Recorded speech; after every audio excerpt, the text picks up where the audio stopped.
بسم اللہ الرحمن الرحیم۔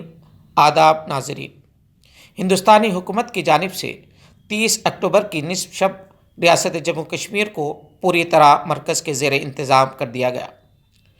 آج جموں کشمیر اور لداخ کو دو علیحدہ مرکز کے زیر انتظام علاقوں میں بانٹ دیا گیا اور دونوں علاقوں کے نئے لیفٹیننٹ گورنرز متعین کر دیے گئے۔ لداخ کے پہلے اور نئے گورنر کی حیثیت سے آر کے ماتھور IAS کو آج 31 اکتوبر کی صبح جموں کشمیر ہائی کورٹ کی چیف جسٹس محترمہ گیتا میتھل نے انہیں حلف دلایا، جبکہ IPS officer greyish Chandra Murmu نے جموں کشمیر کے لیفٹیننٹ گورنر کی حیثیت سے حلف لیں گے۔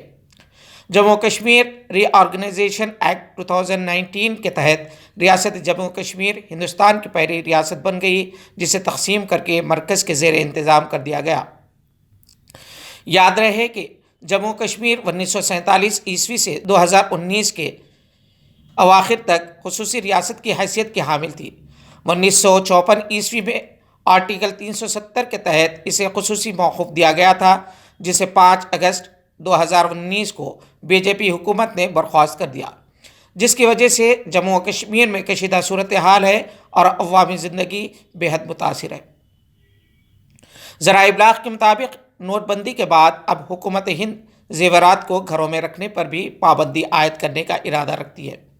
اس سلسلے میں اطلاعات کے مطابق مودی حکومت ایک نئی اسکیم تشکیل دے رہی ہے، جس کے تحت زیورات رکھنے کے لیے ایک حد مقرر کر دی جائے گی اور اس مقررہ حد سے زائد زیورات رکھنے والوں پر ٹیکس عائد کیا جائے گا۔ بتایا جاتا ہے کہ اس مقررہ حد سے زائد زیور رکھنے والوں پر ان کے ہاں موجود مکمل سونے پر 30% ٹیکس ادا کرنا ہوگا۔ حالانکہ حکومت نے اسے کالے دھن پر قابو پانے کے لیے نوٹ بندی جیسا بتایا ہے۔ دیکھنا ہے کہ عوام اس فیصلے کے عائد کرنے کے بعد حکومت کے خلاف کس قسم کے رد عمل کا اظہار کرتے ہیں۔ عوام کے ساتھ ساتھ جیولرز کے لیے بھی یہ خبر افسوسناک بتائی جا رہی ہے، کیونکہ اس سے سونے کی خرید و فروخت پر بھی برا اثر پڑنے کے امکانات ہیں۔ ذرائع کے مطابق اس کے لیے پرائم منسٹر آفس اور وزارت فائنانس کے درمیان مذاکرات جاری ہے اور اس اسکیم کا جلد ہی اعلان کیا جا سکتا ہے۔ یہاں یہ بات قابل ذکر ہے کہ ایک رپورٹ کے مطابق ہندوستانیوں کے پاس تقریباً 20,000 ٹن سونا ہے، جس کی قیمت $1 ٹریلین بتائی جا رہی ہے۔ البتہ شادی شدہ خواتین کے لیے رعایت کرتے ہوئے انہیں اسکیم سے مستثنیٰ بتایا جا رہا ہے۔ ریاست تلنگانہ میں جاری RTC ملازمین کی ہڑتال نے حکومت اور ملازمین کے درمیان کشیدگی برقرار ہے۔ RTC ملازمین کی سکلا جنولا سمارا بھیری مظاہرے کی کامیابی کے بعد اب ہڑتالی ملازمین ملین مارچ کرنے کا ارادہ رکھتے ہیں، جو حکومت تلنگانہ کے RTC کو خانگیانی کے فیصلے کے خلاف ایک بڑے رد عمل کا مظاہرہ ہو سکتا ہے۔ ہڑتال کے آغاز کے بعد سے ریاست کے 4 RTC ملازمین کی مختلف وجوہ کے تحت ہلاکت ہو چکی ہے۔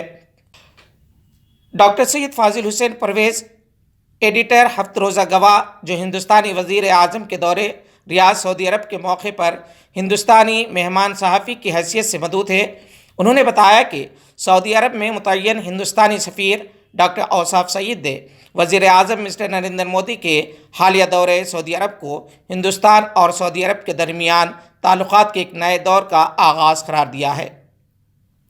مسٹر نریندر مودی گزشتہ 8 مہینوں کے دوران دوسری مرتبہ ریاض کے دورے پر آئے تھے، جہاں انہوں نے پرنس محمد بن سلمان کی میزبانی میں ایک گلوبل سربراہ کانفرنس میں شرکت کی۔ یہ کانفرنس محمد بن سلمان کے خوابوں کی تعبیر کہی جا سکتی ہے، جس میں ہندوستان کے علاوہ کئی اور ممالک کے سربراہوں نے شرکت کی۔ کئی گلوبل بزنس لیڈرز نے سرمایہ میں دلچسپی ظاہر کی۔ یہ دراصل محمد بن سلمان کا ایک 2030 ویژن کا خاکہ ہے۔ ڈاکٹر اوصاف سعید نے، جو اس کانفرنس کی شاندار کامیابی پر بڑے مصروف نظر آ رہے تھے، ہندوستان سے آئے ہوئے میڈیا کے وفد سے تفصیلی بات چیت کی۔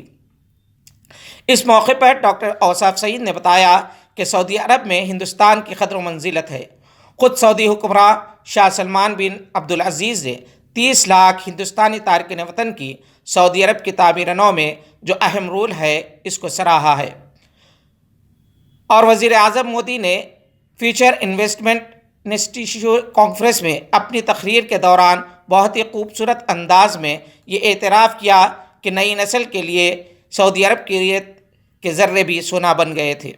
دونوں ممالک 2030 ویژن میں ایک دوسرے کے ہم قدم ہیں، اور یہ ہندوستان کے لیے خوشی کی بات ہے کہ سعودی عرب نے ویژن 2030 کے لیے 8 ممالک کا انتخاب کیا ہے، ان میں ہندوستان بھی شامل ہے۔ یہ تھیں آج کی چند خبریں، دیکھتے رہیے گواہ۔